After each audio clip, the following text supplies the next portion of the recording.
Prontinho, a gente vai fazer então o estudo do nosso livro dos médiuns. Nós estamos aqui no último trecho do capítulo número 24,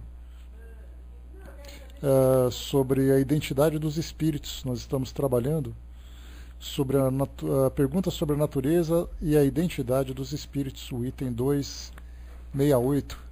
Nós estamos aqui no subitem número 23. Kardec ainda tratando sobre essa questão da identidade, né?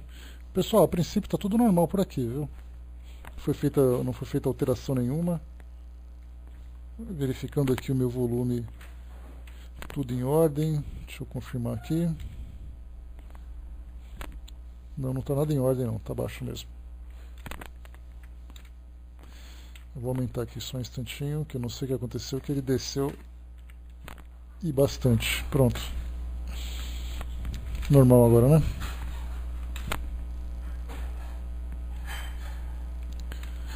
Prontinho. Não sei o que era que estava acontecendo. Vamos lá então. Nós estamos mais uma vez no nosso item número 23. Kardec comentando ainda sobre a questão da identificação dos espíritos. No item número 23, então, nós temos certos espíritos disseram possuir sinais gráficos inimitáveis, espécies de selos pelos quais se pode reconhecer e constatar a sua identidade. Isso é verdade? Aqui é uma questão interessante. Ximenes, o problema era com o meu som, tá? Assim que você saiu eu aumentei. Então não era com vocês não, era comigo. Alguma coisa fez com que ele diminuísse aqui. Então, nessa pergunta é muito interessante porque ela toca um tema contemporâneo nosso, um tema específico, porque muitos espíritos diziam nas comunicações, para que eles pudessem ser reconhecidos, que eles apresentariam sinais. No caso das psicografias, apresentariam sinais gráficos, símbolos, assinaturas, qualquer sinal que somente aquele grupo poderia reconhecer. Então ele dizia assim, olha, quando eu aparecer, eu vou fazer esse sinal e vocês saberão que sou eu. E a mesma coisa, no caso de psicofonia, a mesma coisa, né? Então, poderia dizer uma frase, uma expressão, uma palavra.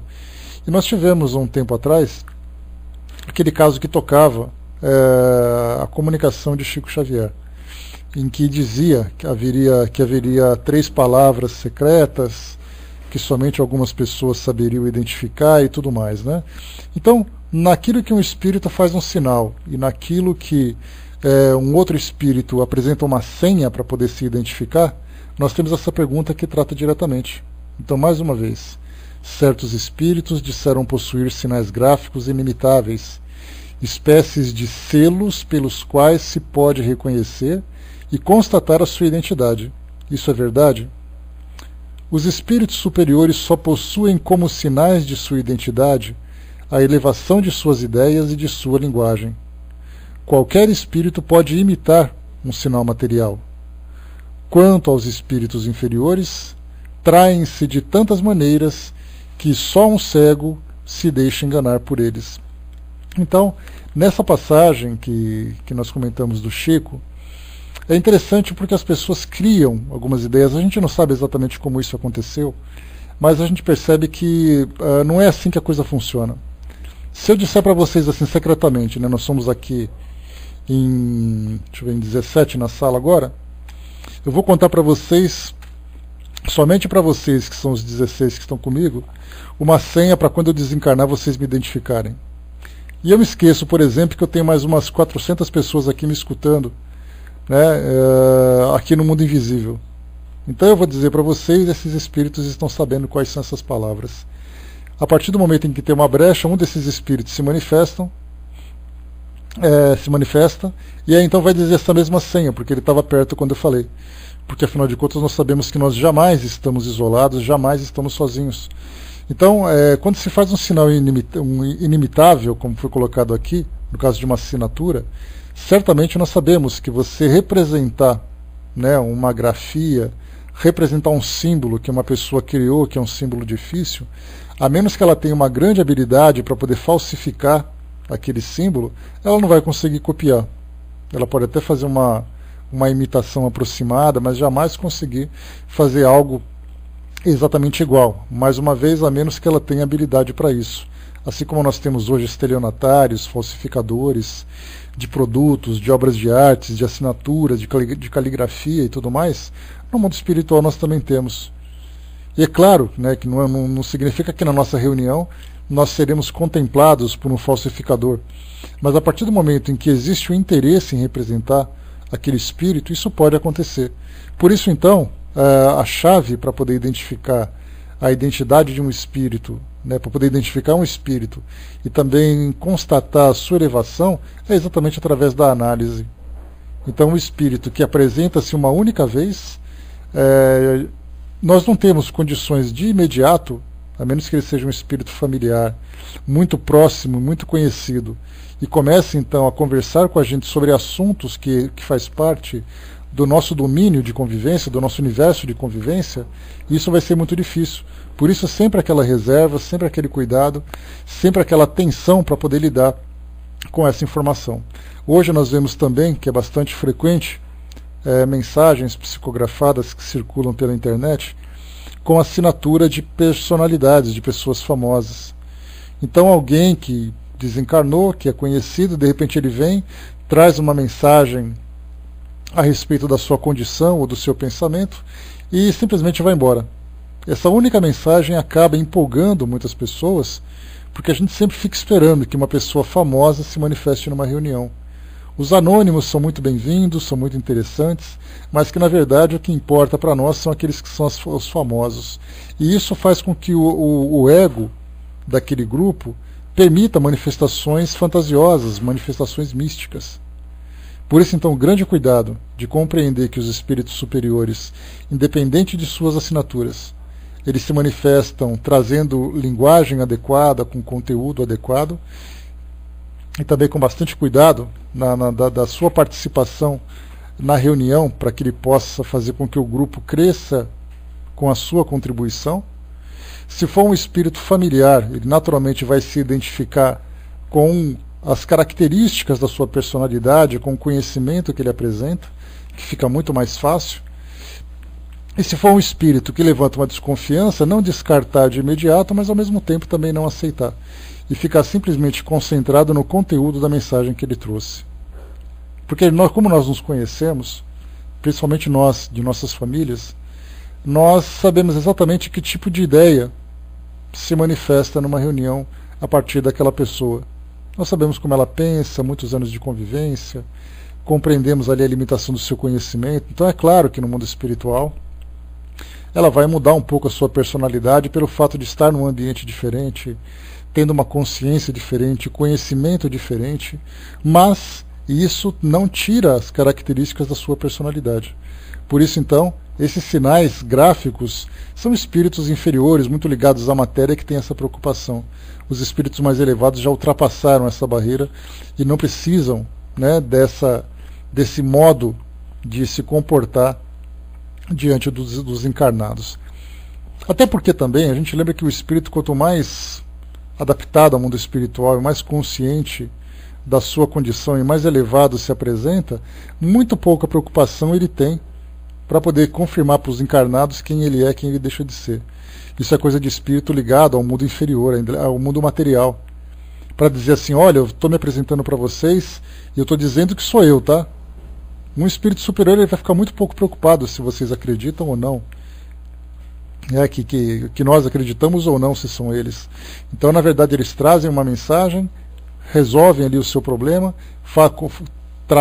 lidam com a tarefa que se incumbiram de desempenhar e depois eles vão embora cuidar da vida deles. Então são aqueles mais ligados à matéria que têm a preocupação de enaltecer a sua identidade, enaltecer a sua personalidade. Item número 24. Bom dia, pessoal que chegou. Os espíritos inferiores não podem imitar o pensamento. Então a gente sai dos sinais gráficos, ou desses selos, né, os selos gráficos ou os selos de senha, para poder sair agora no pensamento. E é interessante, né, porque muitas vezes um espírito que nós aprendemos, que podemos identificá-lo pelo conteúdo do seu pensamento, pelos seus valores, muitas vezes acaba sendo imitado por outros espíritos para poderem trazer ali as suas mistificações. Então, a partir do momento em que o espírito, um espírito se manifesta tentando iludir os participantes, isso já denota claramente a sua inferioridade. Se é um espírito elevado, ele então tem aqueles vários pontos a serem considerados. Um espírito elevado, sem um vínculo pessoal com o grupo, tem preocupação apenas de orientação moral e orientação doutrinária, sem precisar justificar a sua identidade. Qualquer assinatura serve. Se ele é um espírito que tem uma relação próxima com os participantes, então ele pode, através da sua linguagem, se tornar conhecido por todos eles, né? E se é um espírito que, inclusive, né, sendo familiar, ele pode contar fatos da sua história que vai trazer essa relação. Mas não tem essa preocupação. Mas tem espíritos que vêm então se manifestando e querem se passar por aquela personalidade. Eles não poderiam imitar essa personalidade? A resposta dos espíritos é bastante simples e muito interessante. Imitam o pensamento como os cenários do teatro imitam a natureza. Então, é a mesma coisa. Um espírito pode, através de um bom vocabulário, de uma facilidade de se expressar, uma boa memória, decorando frases de efeito, frases inteligentes que foram pensamentos que ele já ouviu em outras situações, e tentar representar essas ideias. Então isso é muito fácil. Você, naquele primeiro momento, você traz uma palavra de sabedoria, o grupo, sem dúvida nenhuma, fica bastante impressionado com aquilo, mas nada como o decorrer da relação para podermos estabelecer exatamente qual é o nível daquele espírito. Então, naquele primeiro momento, certamente ele trouxe algo muito positivo. Aliás, isso é bastante comum, né? Nós vemos nas relações sociais, quando nós nos aproximamos de alguém que nós queremos impressionar, obviamente nós oferecemos aquilo que nós temos de melhor. Nós separamos ali as roupas velhas, as roupas usadas, escolhemos aquela melhor roupa e nós nos apresentamos. Só que nós sabemos que aquela nossa roupa não é a roupa do dia a dia. É uma roupa esporádica para grandes eventos, né? Então, a gente pode lembrar, fazendo uma comparação bastante simples, naquele momento dos nossos relacionamentos afetivos, né? Naquela época de namoro, logo no comecinho. Então todo mundo usa a melhor roupa, corta cabelo, as mulheres preparam a maquiagem, nada como o dia a dia para a gente começar a voltar à rotina. E aí então a gente percebe que aquela roupa inicial que foi para aquele primeiro encontro não vai ser a roupa dos outros encontros, nós sabemos disso. Embora nós continuemos caprichando, né, claro, para poder manter sempre aquele bom nível, né, mas não é sempre aquele primeiro nível inicial. No caso de um espírito que tenta imitar uma personalidade, ele vai oferecer aquilo que ele tem de melhor para poder impressionar logo no começo. Mas no decorrer da relação, então, ele vai começando a soltar o seu pensamento normal. E aí, então, depois que se faz uma comparação daquilo que veio no primeiro contato, no primeiro encontro, e depois daquilo que veio depois, beleza. Depois daquilo que veio depois, nós sabemos então que as coisas começam a retomar a sua condição natural. E aí, se o espírito começa a trazer ideias conflitantes, ideias polêmicas, ideias equivocadas, começa a apresentar a sua mentira, nós sabemos então que aquele início foi exatamente uma estratégia para poder impressionar o grupo. Daí então a necessidade dessa vigilância. Então, um espírito que traz uma mensagem inicial e se identifica com determinado nome, com o passar do tempo ele vai voltar a essa reunião apresentando aquele mesmo nome, e aí então nós começamos a traçar, a elaborar o perfil daquele espírito. Quem é exatamente ele? A forma como ele trata as pessoas, a forma como ele se manifesta nas reuniões, as ideias que ele apresenta, os conselhos que ele dá. E aí então nós vamos dizer se é um espírito bom ou se é um espírito inferior, se é um espírito perturbado, querendo trazer conflitos entre o grupo, né? Por isso então eles podem imitar naquele início aquela ideia de sabedoria, mas depois ele retoma sua condição inicial. Porque nós sabemos que sabedoria ela não pode ser falsificada. Principalmente porque no dia a dia, no decorrer da vivência, nós encontramos com pessoas, nós encontramos com situações, e é ali que será aplicada a sabedoria. Se ela for bem aplicada, se ela tiver realmente um bom conteúdo, a solução será a melhor possível. Se por acaso o indivíduo imita a sabedoria, mas no momento em que ele tem que demonstrar realmente os seus valores, ele não consegue, isso Isso demonstra que é apenas uma imitação. Obviamente que muitos dos espíritos que procuram, naquele primeiro contato, cativar o grupo, provocar uma impressão positiva, não significa necessariamente que ele seja mal intencionado. Até porque, como nós já comentamos, muitos dos espíritos que se manifestam, assim como nós, procuramos realmente cativar aquele grupo do qual nós queremos nos aproximar, chamar a atenção e tudo mais.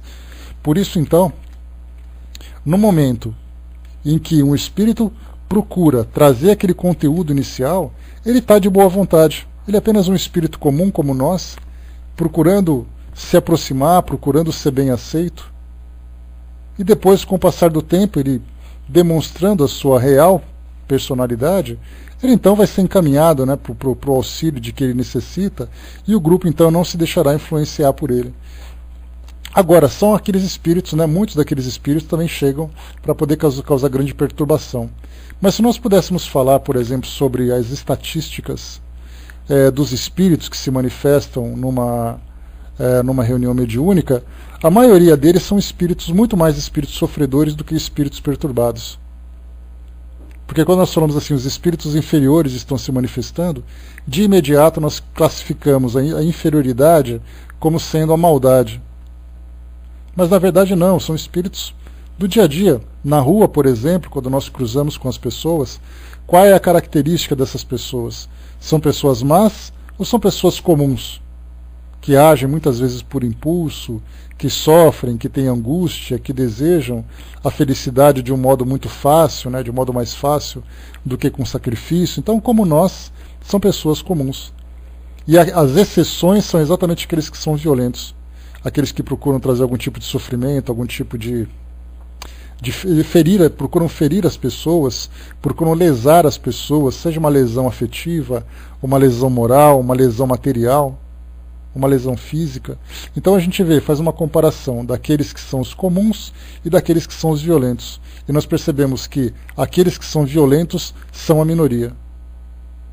E aqueles que são os comuns, nos mais variados níveis, desde aqueles que são um pouco mais egoístas, aqueles que são um pouco mais fraternos, todos eles naquele nível mais mais genérico, mais geral, podemos dizer assim. E uma outra minoria no outro extremo são aqueles espíritos sábios. Quando nós olhamos aqui no nosso mundo e nós ficamos procurando aqueles espíritos que podem ser uma referência de sabedoria. E eles se destacam naturalmente pela grandiosidade de suas obras, pelo exemplo que procuram dar, que normalmente costuma arrastar uma grande quantidade de pessoas próximas a eles. Então, por isso nós temos num extremo sabedoria, num extremo egoísmo e no meio os espíritos medianos que somos nós, que podemos nos considerar inferiores se comparados com os primeiros e podemos nos considerar superiores se compararmos com o segundo grupo lá no final. Então são esses espíritos que se manifestam de modo geral. Muitas vezes um obsessor, por exemplo, que nós consideramos como sendo um espírito mau, um espírito que deseja maldade, muitas vezes é um espírito sofredor, que deseja de alguma forma buscar a sua vingança, o que denota claramente a profundidade da sua inferioridade, mas não o classifica como uma pessoa má, uma pessoa que deseja distribuir o mal gratuitamente. Mas aquele espírito que, por um motivo ou outro, criou aquela inimizade com o encarnado e deseja ali fazer a sua cobrança. Isso nós encontramos também o tempo todo. Nós temos pessoas no trabalho, na família, próximos aí de onde nós nos relacionamos, uma pessoa que vira a cara para outra, uma pessoa que discute com a outra, e isso não significa necessariamente maldade. Por isso é importante, quando nós falamos em inferioridade, nós temos ali um parâmetro bem equilibrado, um parâmetro correto para podermos fazer essa análise.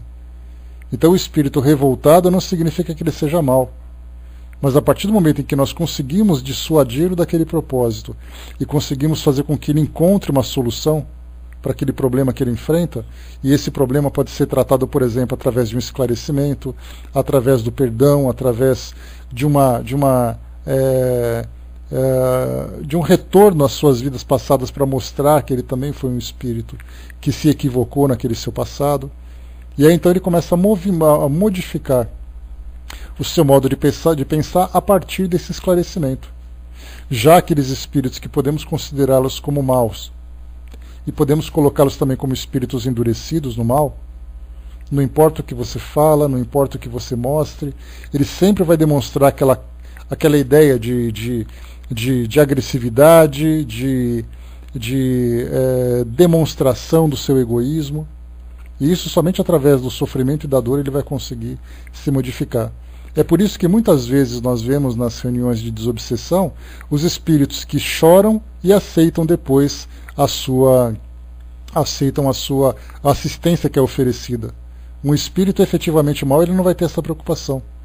Já um espírito sofredor que se encontra na condição de um obsessor, esse sim, a partir do momento em que ele é convencido a receber ajuda, ele se transforma. No caso do Sérgio, o Sérgio colocou, né, o nosso anjo da guarda pode se revoltar contra a gente?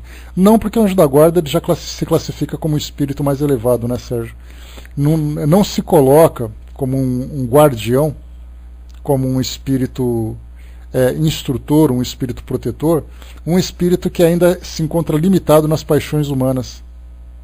Até porque, imaginemos nós como espíritos protetores, encontrarmos um protegido que não faz as suas orações, não faz o seu agradecimento, não demonstra nenhum tipo não tem nenhum reconhecimento pelo seu anjo protetor. Nós ficaríamos magoados o tempo todo, né? Porque a gente passa a orientação para ele, ele não apenas não faz aquilo que a gente pediu ou orientou, como também, muitas vezes, se beneficia pela nossa orientação e não reconhece o auxílio que recebeu. E aí, então nós ficamos magoados, né? Da próxima vez também não ajudo. Isso é coisa de espíritos ainda cheios de personalismo, como é o nosso caso. Mas no caso dos espíritos protetores, eles estão muito além dessas paixões humanas, têm um grande conhecimento, e nós lembramos também, como foi colocado, que nós já estudamos aqui no próprio Livro dos Médiuns, né? Lembrando que um espírito protetor, um anjo guardião, ele não é exclusivo. Ele pode, inclusive, ser anjo guardião de muitas pessoas, de um grupo familiar, de um pequeno grupo social, e junto a esse espírito protetor responsável, existem outros numa escala inferior que estão ali prontos para poder atender às orientações e prestar a assistência que nós precisamos. Então nós não temos exclusividade. Não é aquela história um para um. Nós temos um para vários, né? E conforme a dificuldade ou a facilidade, eles usam determinadas estratégias para poder nos auxiliar. Mas certamente eles não sofrem esse personalismo de ficarem revoltados, magoados, né? Isso quem pode sentir isso são aqueles espíritos familiares, espíritos próximos, que a princípio demonstram uma certa amizade, mas pelo fato de nos acompanhar com proximidade no nosso dia a dia, podem nos assistir em determinados comportamentos e ficarem decepcionados, magoados, revoltados.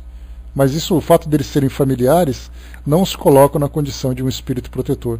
Muitas vezes esses espíritos familiares se encontram até numa condição um pouquinho inferior à nossa, sendo eles muito mais necessitados de ajuda do que nós. Tá? Então, no caso de espírito protetor, a gente pode elevar um tanto aí o nosso conceito a respeito deles. Próximo aqui. Então falamos da imitação do pensamento, né, que é o que a gente comentava. Então, o espírito, quando ele demonstra superioridade e demonstra um pensamento de sabedoria, ele vai utilizar isso nas situações mais variadas. Aquele espírito que procura imitar essa elevação, ele sempre vai cair em contradição nos momentos em que essa sabedoria é exigida.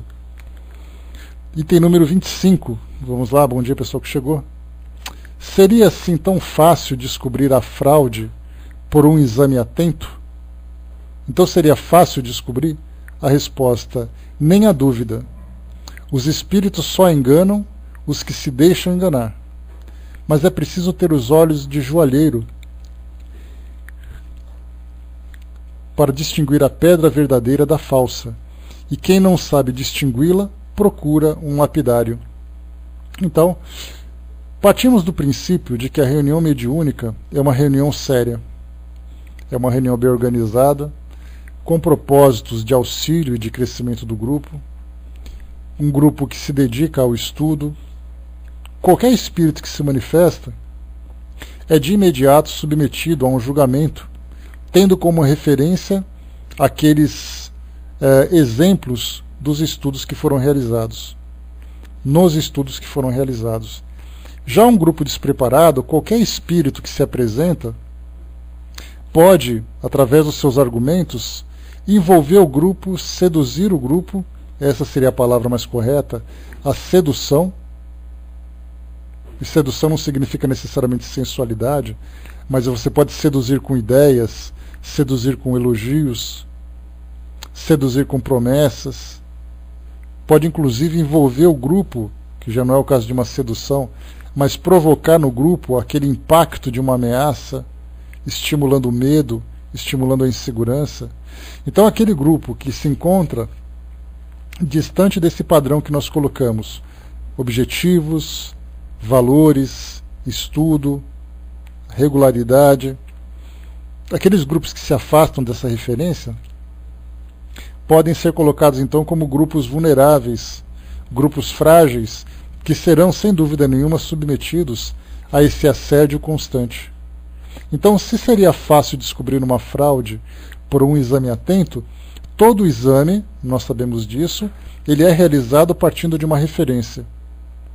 Então existem valores padrões, valores padrão, que são utilizados como referência, e a partir dos resultados obtidos no exame, nós então fazemos uma comparação. É a mesma coisa que acontece nos exames clínicos que são feitos, nos exames laboratoriais. Então tudo tem uma referência. A partir do resultado nós traçamos um diagnóstico. Se nós não temos nenhuma referência, nós podemos fazer qualquer exame que não vai fazer diferença nenhuma. É como se eu pegasse, por exemplo, uma tomografia computadorizada, feito no cérebro de um paciente, e depois mostrassem para vocês e perguntassem: o que vocês acham dessas imagens? Vai ficar um olhando para a cara do outro e falar: sei lá o que está mostrando nesse exame. A gente não faz ideia o que procurar, a gente não sabe o que é bom, o que não é. Já se a gente mostra para alguém que tem estudo e conhecimento a respeito daquela área, vai ser muito fácil. Ele vai bater o olho e vai falar: esse exame demonstra isso, uma patologia, ou demonstra saúde na sua anatomia, naquilo que é demonstrado. Na parte doutrinária é a mesma coisa. Se nós não temos referência, por exemplo, como é que nós podemos classificar os valores de um espírito se nós não estudamos, por exemplo, o Evangelho? Se a nossa sabedoria é a sabedoria de rua, é a sabedoria popular, nós vamos encontrar pessoas boas, pessoas que são justas, pessoas que são injustas, pessoas isso o tempo todo. Teve uma pesquisa hoje feita em São Paulo, aliás, recentemente feita em São Paulo, a respeito dessas manifestações de vândalos, queimando ônibus, destruindo estações de trem, de metrô, de ônibus, agências bancárias, vitrines de lojas, fazendo essa bagunça que vocês certamente acompanham nos meios de comunicação. E fizeram então uma pesquisa de aprovação desse tipo de atitude. 95% da população de São Paulo foi contra essas manifestações. Já 5% foi a favor. E a pergunta é: baseado em que esse 5% concorda com isso que está acontecendo? Quais são os valores de referência que essas pessoas têm para poder achar algo normal, algo correto esse tipo de comportamento? Então, se por acaso, quando se fala sobre os valores mais elevados, eu vivo no meu dia a dia, porque no dia a dia a gente tem essa dificuldade, né? É um pouco de egoísmo, um pouco de intolerância, de impaciência, aquela ideia de competitividade, de um querendo conquistar o espaço do outro. Você vai para o seu trabalho, tem gente querendo puxar o seu tapete para poder ocupar a sua vaga. Tem gente que tem inveja daquilo que você faz. Essa é a referência do nosso dia a dia. Quando nós paramos e começamos a fazer um estudo mais detalhado desses valores, e começamos a pensar quem são aqueles que se comportam daquela forma, quem são aqueles que realmente demonstram na prática aquilo que é estudado na teoria, de uma referência, por exemplo, dos valores trazidos pelo cristianismo, trazidos por Jesus. E aí então nós começamos a elaborar: bom, essa é a referência que eu tenho de um espírito sábio, de um espírito realmente bom. E aí então numa reunião vem um espírito e se manifesta trazendo determinadas características. Então eu já paro e já começo. Se a minha referência é um espírito da elevação de Jesus, qual a distância que esse espírito que se manifesta se encontra dele? Ele está tentando ser um espírito parecido através dos seus esforços, ou é um espírito que está muito mais preocupado com os interesses do dia a dia? Por isso, então, para que a gente possa fazer uma descoberta de uma fraude, é necessário que tenhamos essa referência. E essa referência vem exatamente através do preparo do grupo e da própria absorção desses valores individualmente por cada participante dessa comunidade. Qualquer trabalho, não precisamos necessariamente falar de grupo mediúnico, mas falamos de uma igreja, falamos de um centro espírita de um modo geral, falamos de uma instituição filosófica. Quais são os valores cultivados por esses indivíduos? Esses valores são compatíveis com aquilo que eles praticam? E aí, então, essa referência acaba sendo o fiel da balança para poder determinar exatamente se aquela manifestação ela é realmente legítima dentro daquilo que ela se propõe a fazer, ou se ela é apenas uma imitação. Então os espíritos foram enfáticos aqui, né? Não há dúvida que é fácil descobrir. Aí nós colocamos uma estrelinha ali embaixo, né? Não é fácil se houver preparo para isso, se houverem indivíduos capacitados com o estudo, capacitados com a prática, capacitados com a vivência daqueles valores no seu dia a dia.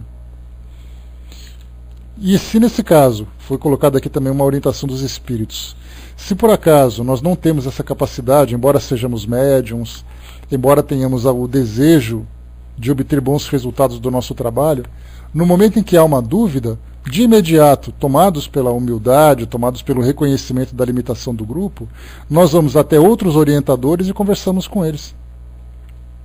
A gente vê que é muito comum nos congressos, nas palestras, de pessoas que são muito bem estudadas na doutrina, de pessoas que são grandes conhecedoras, no momento em que a gente abre perguntas e respostas para que eles possam dar ali uma orientação a respeito de situações pontuais apresentadas por essas pessoas, a gente vê que muitas perguntas são feitas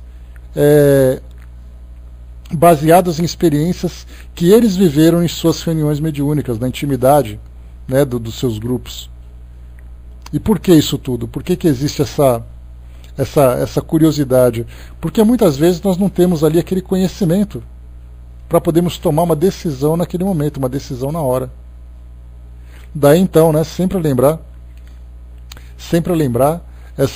a necessidade de nós termos ali um orientador, não apenas um orientador desencarnado, mas um orientador encarnado também, que seria ali um instrutor, a referência do trabalho.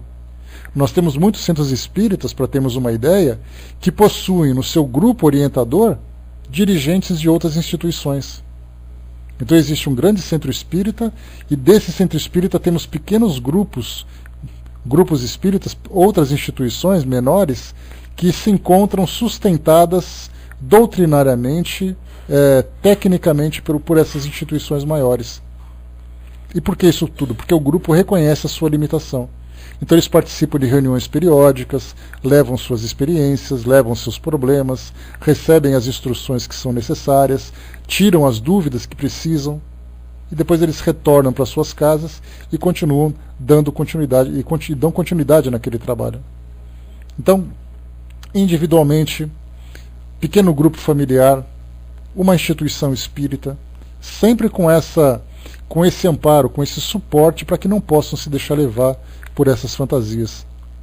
Quantas vezes aparecem espíritos inferiores no sentido da maldade que se manifestam, quantos espíritos se manifestam nessas reuniões para poder intimidar o grupo. E aí então eles fazem ameaças, eles se caracterizam como personalidades do mundo espiritual inferior, como demônios, como entidades de outras religiões que representam símbolos negativos, né? Então eles se manifestam, fazem as suas ameaças, e se aquele grupo não está preparado para isso, ele se sente abalado. Quantos médiums, depois de uma reunião meio traumática, abandonam o grupo porque não conseguem mais frequentar por medo? Mas por que existe esse medo? Exatamente porque o grupo não tem aquela estrutura e conhecimento para poder desmascarar esse espírito. Então o espírito diz que da próxima vez ele vai interferir na vida de todo mundo, vai fazer o mal para todo mundo e coisa e tal. Na próxima reunião, metade do grupo não aparece.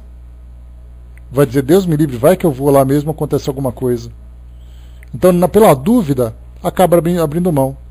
Mas no caso, essas dúvidas que são básicas, elas podem ser resolvidas através de um bom estudo, de um grupo bem esclarecido. Por isso, então, é muito fácil descobrir essa fraude.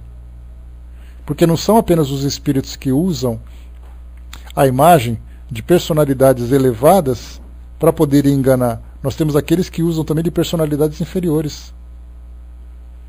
E dependendo da forma como o grupo lida com essa interpretação feita pelo espírito, o grupo acaba se dissolvendo. E na dissolução do grupo nada mais é do que a perda de uma grande oportunidade para continuar desenvolvendo esse trabalho. Vamos para o item número 26. Está tudo certo até aí, né, pessoal? Alguma dúvida a respeito dessa questão? Essas últimas que a gente vem tratando aqui são dúvidas bem reais do dia a dia, da vivência mesmo, das experiências mediúnicas, né? Alguma dúvida? Podemos continuar?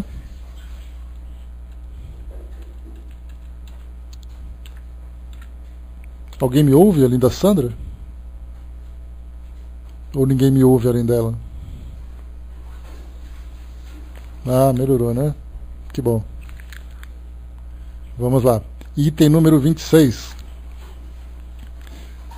Há pessoas que se deixam seduzir por uma linguagem enfática, que se contentam mais com palavras do que com ideias, que chegam mesmo a tomar ideias falsas e vulgares por sublimes. Como essas pessoas, inaptas para julgar os homens, podem julgar os espíritos? Aqui a gente praticamente falou sobre isso agora, né?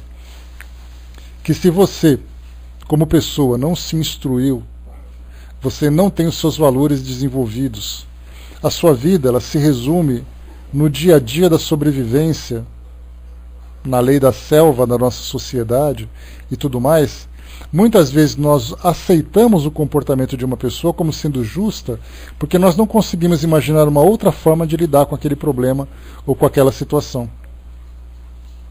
E aí então nós olhamos e falamos, bom, o jeito que ele se comportou foi o melhor. A referência que nós temos, por exemplo, são as novelas, as situações que acontecem, muitas vezes aquele comportamento que acontece entre algumas personagens da novela acabam depois sendo levada para debates públicos. Tal personagem agiu daquela forma. Se fosse você, como você agiria? E aí então vão colocando aquelas situações que são polêmicas, que são realmente situações muito complicadas, né? Beleza, Barassa? Aquelas situações que são realmente muito complicadas que a gente não sabe como lidar. Mas certamente se nós encontrássemos um espírito sábio, ele teria uma solução, ou pelo menos ali uma ideia de como contornar o problema.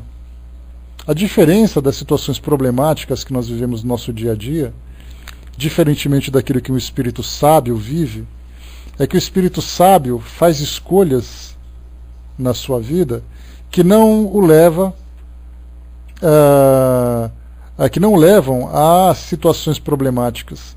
Então, muitos dos problemas que nós criamos foram problemas criados pelos nossos impulsos, pela nossa vaidade, pelo nosso egoísmo, pelo nosso orgulho, pela nossa insegurança. Aí nós tomamos uma decisão, de repente vem aquela avalanche de consequências negativas que provocam tantos sofrimentos. E nesse caso, nós não tínhamos sabedoria para poder viver uma situação sem causar um problema, e nós continuamos depois sem sabedoria para poder resolver esse problema. Já um espírito sábio, no seu dia a dia, ele vive com equilíbrio, tem uma visão ampla daquilo que ele está vivendo, sabe tomar as decisões corretas para não criar situações constrangedoras. Então, pelo fato de nós termos ainda essa nossa fragilidade, essa limitação na nossa compreensão, na nossa relação do dia a dia, como é que nós podemos, numa reunião mediúnica, lidar com espíritos se nós não temos sabedoria para lidar com o nosso cotidiano? Respondem os espíritos para nós aqui. Quando são bastante modestas para reconhecer a sua insuficiência, não se fiam em si mesmas. Quando, por orgulho, se julgam mais capazes do que são, pagam pela sua tola vaidade. Olha o que a gente está falando aqui agora. Essa nossa vaidade de acharmos que somos autossuficientes para tomarmos as nossas próprias decisões e que nós não precisamos de ninguém para receber uma orientação, nós pagamos por essa nossa vaidade. Os espíritos mistificadores sabem a quem se dirigem. Há pessoas simples e pouco instruídas que são mais difíceis de enganar do que as espertas e sabidas. Agradando o amor próprio, eles fazem dos homens o que querem. Aí é o caso, né, dos espíritos que vão se apresentando nessas reuniões, normalmente reuniões que não são bem preparadas, né, reuniões de instituições que estão abaladas no relacionamento entre os participantes.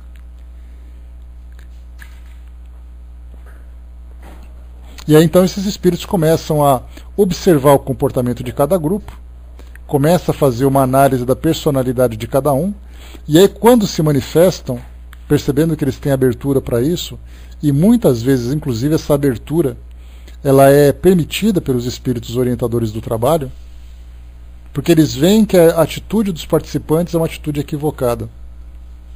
Percebem que as orientações que estão sendo passadas não são seguidas. Então eles costumam acompanhar um pouco mais de perto esse grupo, né, aliás, um pouco mais distante, permitindo que as manifestações afins com aquela pequena comunidade provoquem o seu efeito. E aí, então, ao provocar esse efeito, acaba depois trazendo consequências. E aí o grupo vai começar a reavaliar o trabalho que desenvolve, a rever ali a forma ou a direção que dá aquele trabalho. Por isso, então, o grupo, quanto mais vaidoso é e mais se acha autossuficiente, mais exposto ele está a esse tipo de influência. Já aquele grupo que tem a boa intenção, tem um preparo limitado, mas tem ali a humildade de submeter à orientação de pessoas mais experientes, de instituições mais experientes, com certeza será um grupo que sofrerá menos. Então, apesar, como foi colocado aqui pelos espíritos, apesar da simplicidade, da pouca instrução, eles são mais difíceis de se enganar do que aqueles que são arrogantes e se acham sábios demais, que na verdade não passam de pseudo-sábios. E aí já mostra a vaidade, já mostra o orgulho, e o espírito então se manifestando vai aproveitar exatamente essa fraqueza de caráter para poder estimular cada vez mais o grupo a seguir aquelas orientações. Porque vocês são os melhores, eu tinha muita coisa para falar, eu só consegui encontrar um grupo perfeito como vocês para poder me ouvir, então eu vou passar para vocês isso e tudo. O grupo vai se achar o mais especial de todos, o mais preparado de todos, e aí então acaba sendo fisgado por aquele espírito. Herculano Pires traz para nós aqui uma orientação a esse respeito, dizendo o seguinte: a vaidade anula a inteligência e a instrução. A humildade supre as deficiências do simples. É através da vaidade que os mistificadores dominam os mais inteligentes e instruídos.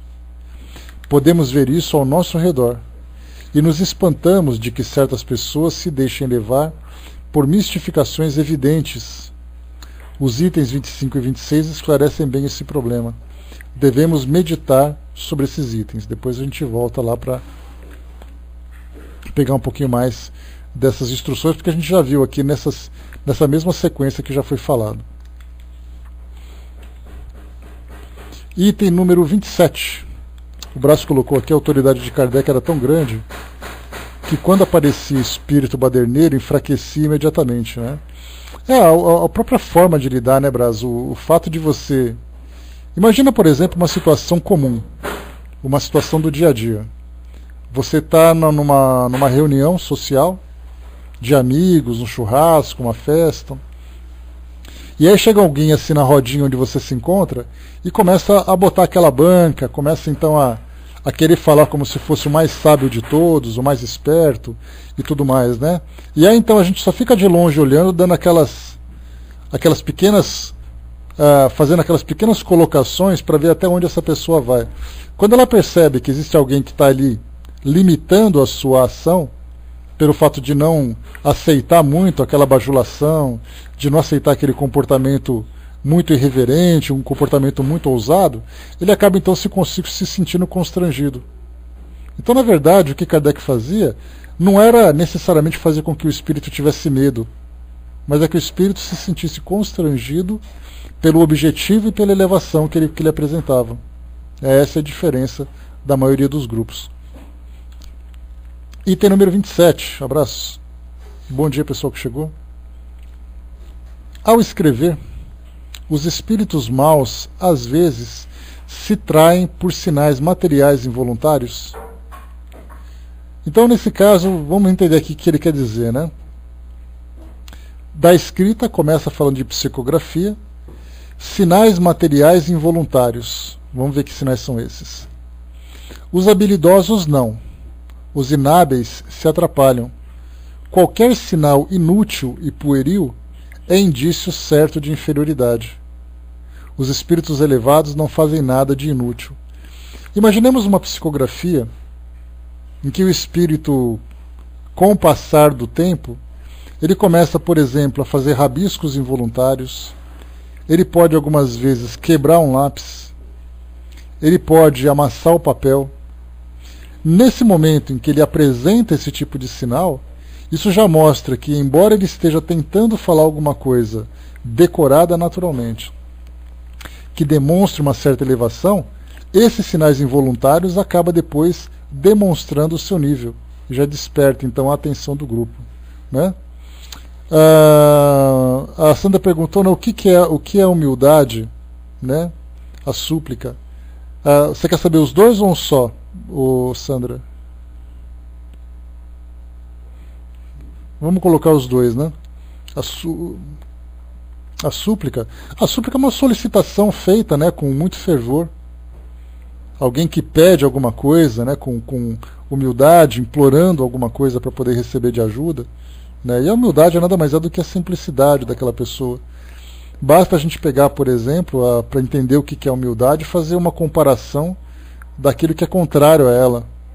O contrário da humildade é a arrogância. Então aquela pessoa arrogante é aquela pessoa que se acha melhor de todas, se acha mais especial de todas, se acha mais detentora de poder do que todas, né? Então a humildade é exatamente o contrário, né? E a súplica nada mais é do que um pedido bastante caloroso, né? Então é exatamente essa que é a diferença entre eles. Bom, próximo aqui, 28 e último agora, para a gente poder já fechar, né? Isso, né? 28. Muitos médiuns reconhecem os espíritos bons e maus pela sensação agradável ou penosa que experimentam à sua aproximação.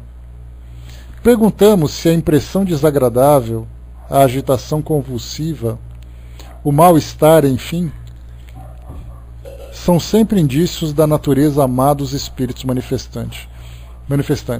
Aqui essa pergunta é muito pertinente de Kardec, porque ao observarmos, se nós tivéssemos a possibilidade de fazer uma avaliação ou de apenas presenciar uma reunião mediúnica, nós observaríamos ali detalhes muito interessantes. Primeiro é aquela agitação do médium no momento em que ele tem contato com o espírito. O contato, naturalmente, o contato perispiritual.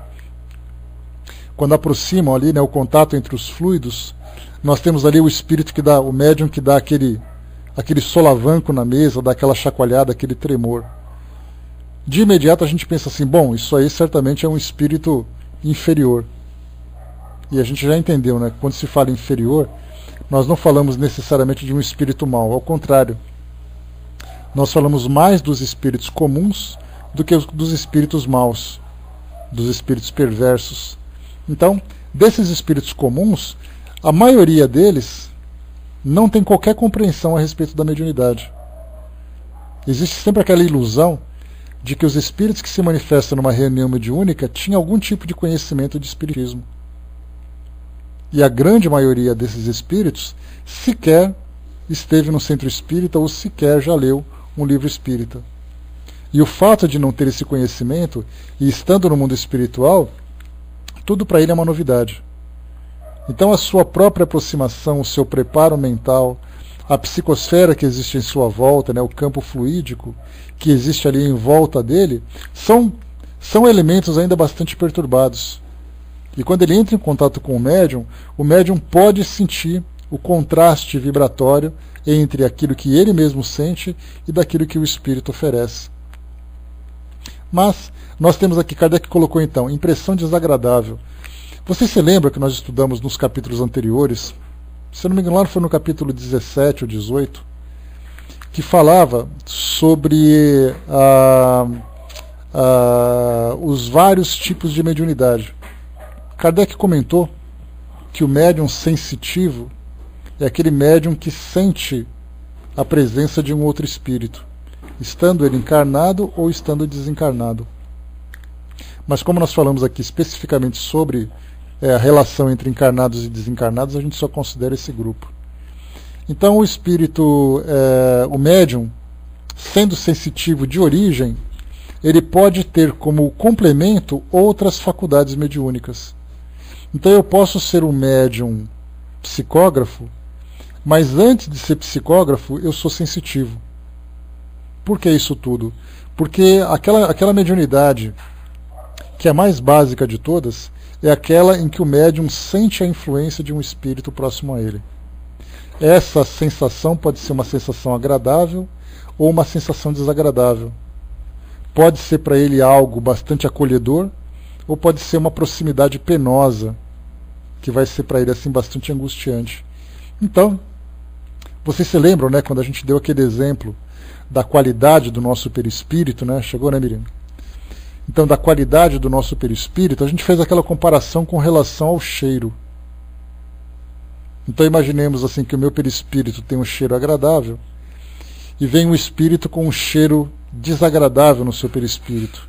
E aí, quando nós misturamos então esses dois perfumes, sai aquele cheiro, né, esquisito. Se nós pudéssemos fazer uma outra comparação, imaginar que um indivíduo que é bem equilibrado, bem elevado, ele tem o seu perispírito como se fosse uma leve camada de vapor.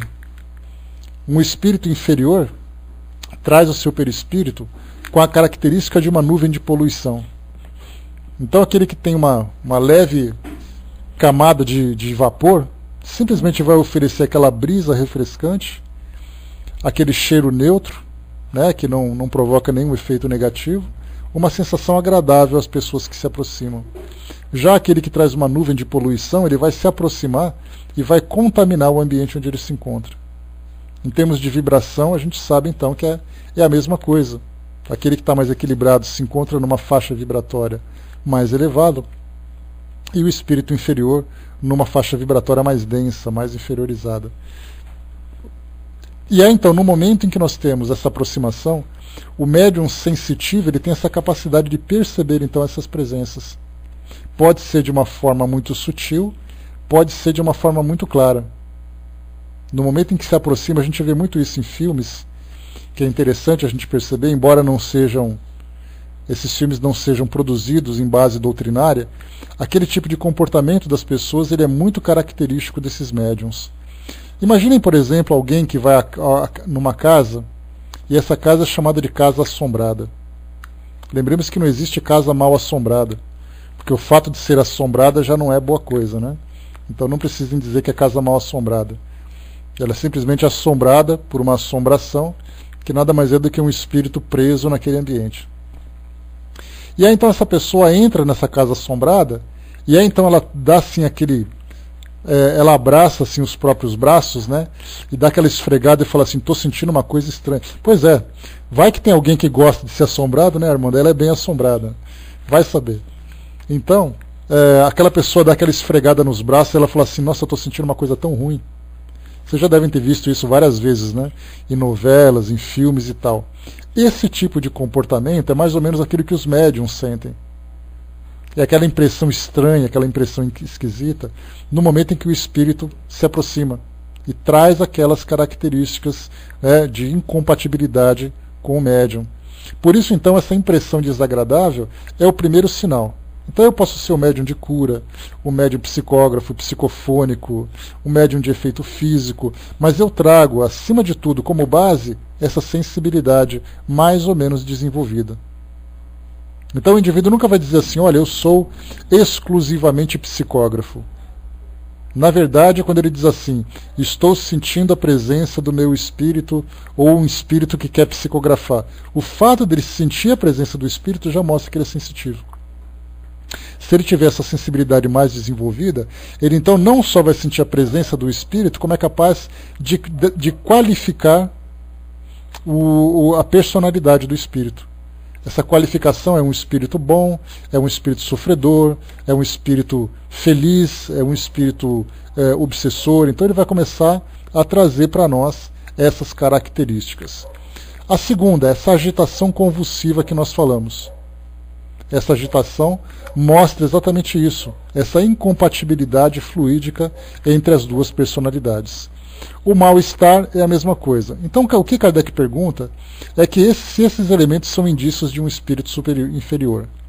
A resposta: o médium experimenta as sensações do estado em que se encontra o espírito manifestante. Quando o espírito é feliz, seu estado é tranquilo, calmo. Quando é infeliz, é agitado, febril. E essa agitação se transmitem naturalmente ao sistema nervoso do médium. Aliás, é assim o homem na Terra. Aquele que é bom mostra-se calmo e tranquilo. Aquele que é mau está sempre agitado. Kardec traz para nós aqui uma observação muito interessante a esse respeito.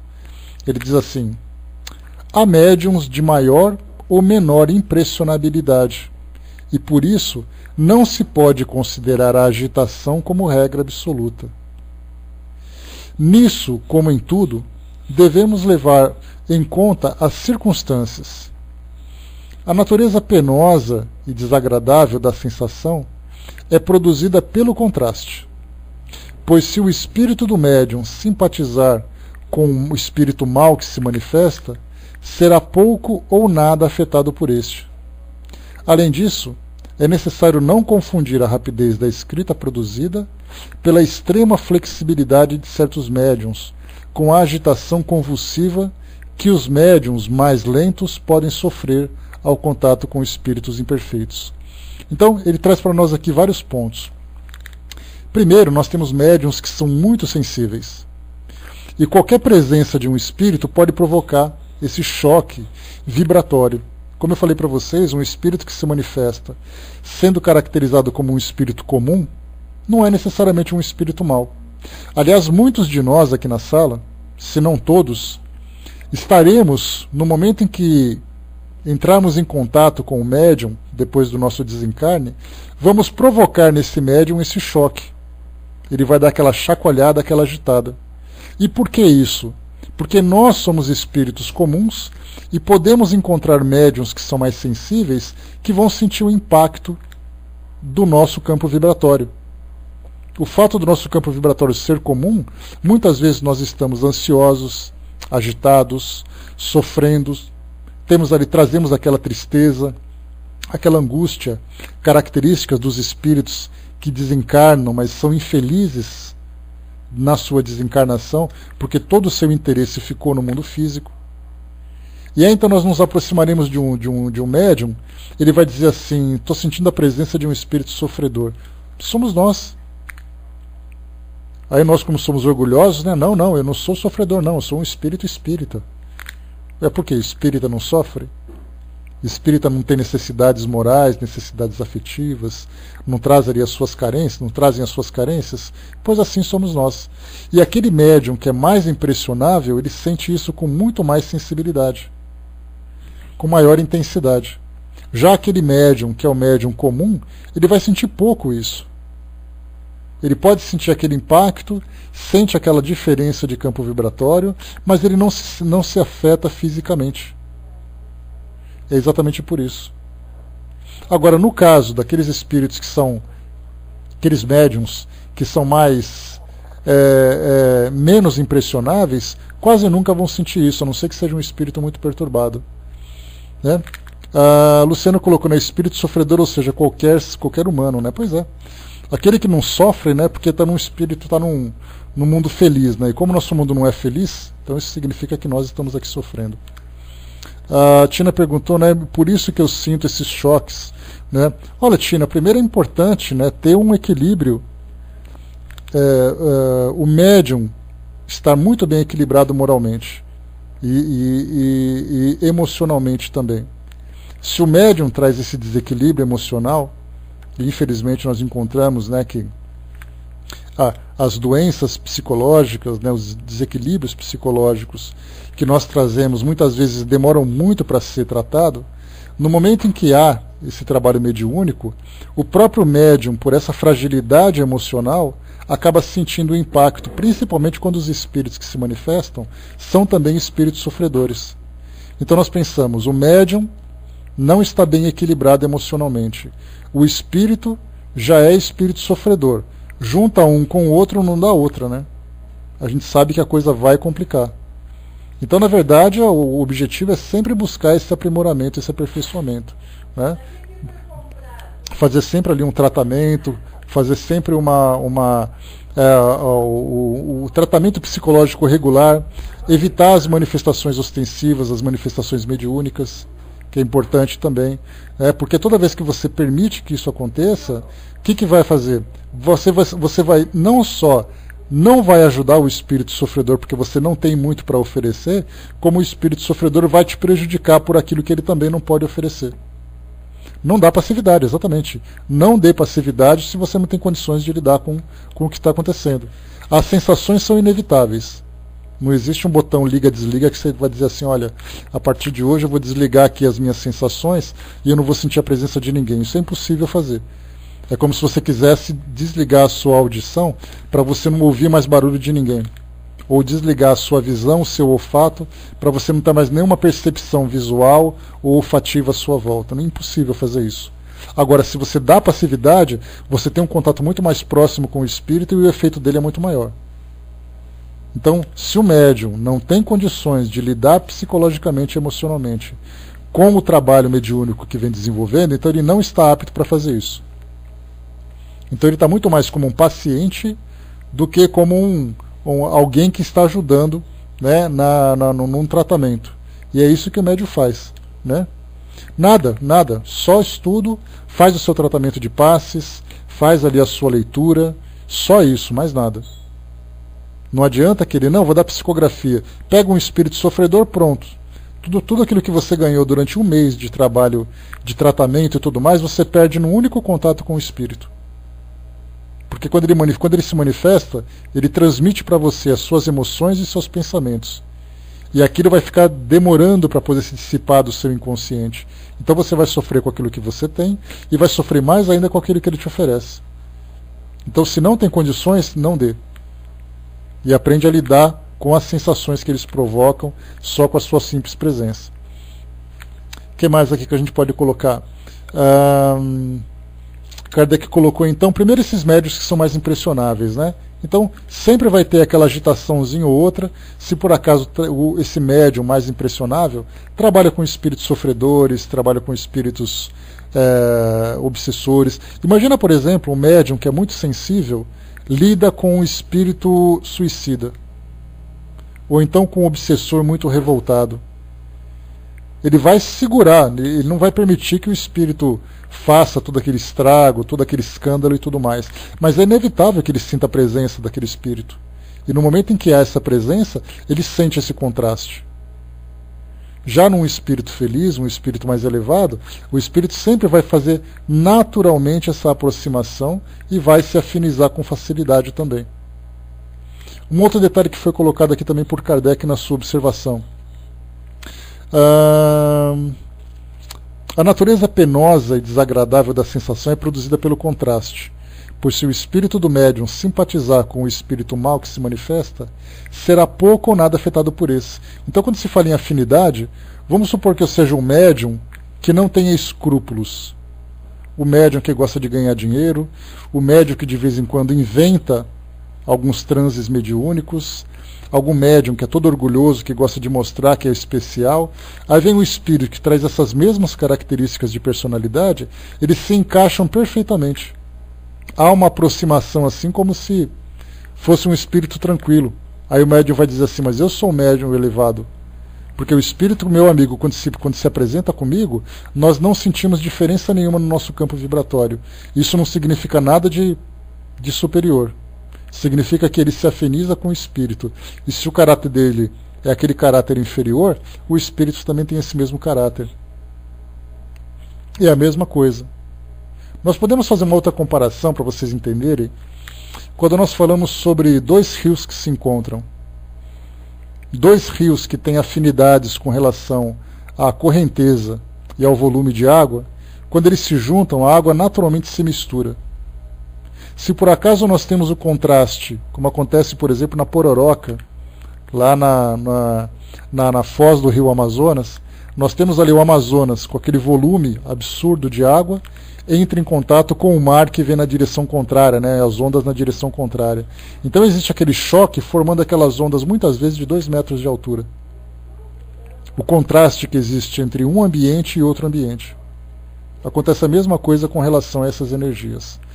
E um outro detalhe que nós temos aqui, quando se trata de comunicação. Deixa eu ver aqui. Tá. Além disso, é necessário não confundir a rapidez da escrita. Para quem já viu, quem já assistiu a esses documentários que mostram o trabalho do Chico Xavier, quando ele está psicografando, dá para a gente perceber muitas vezes a velocidade com que ele psicografa. Nós temos outros médiuns que psicografam com a mesma velocidade, que é aquela mão corrida, muito rápida, uma folha atrás da outra, aquelas letras grandes. Vocês já devem ter visto, né? Então, existe aquela agilidade, a afinidade entre o médium e o espírito. E essa agitação com que ele escreve não é uma agitação negativa, é apenas a velocidade com que o espírito consegue se comunicar. Porque muita gente diz assim, nossa, ele estava agitado hoje, deve ser um espírito muito perturbado. Você viu como ele escreveu correndo naquela correria toda? Aí você vai ler o conteúdo, é um conteúdo completamente diferente daquela impressão inicial. Já ao contrário, se é um médium, que é um médium mais calmo, um médium mais lento, e vem um espírito agitado no sentido de uma afobação, de uma inquietação, aí então ele vai querer despejar e escrever tudo de uma vez. Eu me recordo, com relação a essa ansiedade que os espíritos muitas vezes apresentam, naqueles relatos, né, que a minha prima, que é médium, sentia, ela comentava o seguinte, que a reunião tinha 1 hora, o trabalho de desenvolvimento mediúnico que ela participava. Então, fazia-se inicialmente a leitura do Evangelho, de uma leitura de 5 minutos, fazia-se a prece inicial, e aí então o trabalho se desenvolvia durante meia hora, e depois o restante do trabalho, naqueles 20 minutos finais, fazia-se então a leitura dos textos e a análise das impressões dos médiuns. Então o médium vai dizer o que viu, o que sentiu, o que ouviu, qual foi o conteúdo da sua mensagem. Muitas vezes tem um médium que via uma coisa, o outro escrevia outra, e aí então juntavam as duas histórias para poder conciliar, né, para poder montar o quebra-cabeça do que estava acontecendo. E eu me recordo que ela comentava o seguinte, que muitas vezes ela se sentava à mesa junto com os outros médiuns, e o pessoal dizia assim, olha, vamos começar a fazer a nossa leitura. Obrigado, Fernando. Vamos fazer a leitura do Evangelho. Nesse momento já tinha um espírito batendo ali na porta, né, vamos dizer assim, entre aspas, mas já ansioso para poder psicografar. Então o braço começava a formigar, o espírito já começava a ditar as coisas, querendo rapidamente que ela escrevesse. E algumas vezes ela cedia à vontade do espírito e escrevia durante a prece, e outras vezes ela conseguia segurar até o final da prece para depois começar o trabalho. No momento em que ela, naqueles espíritos que eram mais insistentes, a gente sabe que tem espírito que não tem aquela paciência, vou ter que esperar rezar primeiro, que demora, hein? Então o que ele vai fazer? Olha, começa a escrever logo. Ele já começa a falar, meu nome é tal, eu quero falar tal coisa, e a médium fica claro. E ele fica assim, vai, escreve logo o que eu estou te falando. Meu nome é tal, escreve logo aí. Então tinha hora que ela cedia. E não dava outra, né? No momento em que havia depois a reunião, a reunião final, o que acontecia? Os médiuns eram orientados, né, e aqueles que permitiam eram repreendidos.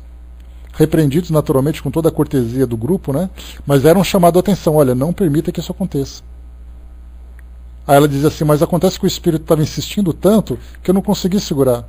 Então você vai ter que aprender a segurar. Porque primeiro você tem que disciplinar aqueles que estão visitando a instituição. E você tem que se disciplinar para saber que é você que determina como as coisas vão acontecer, não é o espírito. O médium não é instrumento dos espíritos. O médium é aquele que permite que o espírito se comunique. Porque se você achar que o médium é o instrumento do espírito, o espírito faz o que quiser com ele.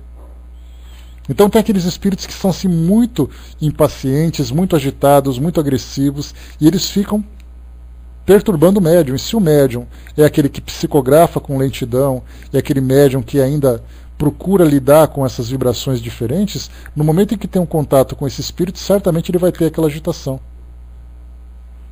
Nós vemos, por exemplo, muitos casos na Umbanda, principalmente, quando tem as manifestações em médiums que são desenvolvidos através, né, da prática, através médiums que são desenvolvidos através da intuição e não necessariamente do estudo. Nós temos naquele momento em que o espírito se manifesta e incorpora no médium, o médium se joga no chão, sai gritando, sai rodando. E por que isso acontece? Exatamente por essa falta de preparo. A Tina colocou, né, esses choques podem com o tempo dar algum problema na mente da pessoa. Não, na verdade, Tina, a mediunidade de um modo geral, porque essa é uma pergunta muito frequente que tem, né? Para a gente poder fechar o nosso estudo já, pessoal. A mediunidade pode provocar algum tipo de doença nas pessoas? A resposta é não, ele não provoca. Mas se por acaso o médium apresenta algum tipo de fragilidade emocional, fragilidade psíquica, e ele tem contato com espíritos sofredores, isso pode se agravar. E na verdade isso pode acontecer independente da mediunidade. Vamos supor, por exemplo, que uma pessoa traga distúrbios psicológicos, faça um tratamento psiquiátrico, tenha que tomar remédios que são controlados e tudo mais. E ele vive num local onde tem pessoas muito problemáticas. Não falo de espíritos, eu falo de encarnados. A tendência, por aquela agitação, por aquela agressividade, por aquele desencontrole, é influenciar negativamente o médium. A pessoa, né, no caso o doente. É por isso que nos hospitais psiquiátricos, por exemplo, nós temos ali as alas que separam aqueles indivíduos que são mais calmos daqueles que são mais agitados. Porque se deixar todo mundo junto vai virar aquela loucura. Então, por que isso tudo? Porque o comportamento de um influencia no comportamento do outro. No caso de um espírito, ele não é apenas um comportamento, é pensamento e sentimento que o médium absorve com toda a sua intensidade, né? Eu não tinha isso, depois que fui trabalhar em presídio tive uma psicose. Pois é, um ambiente como aquele, né, com toda aquela agitação, se não tem aquela estrutura psicológica para isso, acaba sofrendo, né? Vai com Deus, Camilo, abraço, bom dia. E o detalhe interessante, né, a gente fala assim de distúrbios psicológicos como se isso fosse uma aberração. E na verdade não é. Porque basta nós olharmos, por exemplo, aqui em São Paulo foi feita uma estatística sobre quem são os funcionários públicos que se encontram licenciados por problemas psicológicos, psiquiátricos. Aí constataram que, em primeiro lugar, vêm os policiais. Uma grande quantidade de policiais, militares e civis ficam de licença médica por causa de distúrbios psicológicos causados pelo trabalho. Segundo caso, professores da rede pública de ensino. E terceiro lugar, médicos do sistema de saúde pública. Então você tem militares, professores e médicos, três classes que aparentemente deveria exigir saúde plena dos profissionais. Não é, pelo contrário, esses são os mais atingidos. Né? Exato, Tina, né? Então pessoas assim que eu conheci também, que foram fazer perícias para poder receber ali a indenização, ou então fazer perícias para poder dar continuidade na licença médica, começa naquela conversa de sala de espera, aquela conversa de corredores, o que você faz, onde você trabalha, onde você faz isso, aquilo, todos funcionários dessas áreas. Por isso então nós falamos, né, que fala assim, nossa, mas ele é uma pessoa uma pessoa que é doente. Na verdade ela ficou doente devido à tensão e à intensidade das atividades que ela realiza. E nesse caso, o médium, quando apresenta esse desequilíbrio emocional, ele não está em condições de ser um bom instrumento de trabalho numa reunião mediúnica. Ele não tem condições de lidar com as suas próprias emoções, imaginemos com as emoções de outros que muitas vezes vêm muito mais perturbados. Então a recomendação é, se afaste do trabalho ostensivo e vá se tratar, apenas isso. Tá certo? Pessoal, fechando por aqui o nosso trabalho, nós concluímos então esse nosso capítulo 24. Nós vamos entrar no nosso próximo estudo falando sobre as evocações, que é o capítulo 25. Esse tema é muito legal, que nós vamos falar sobre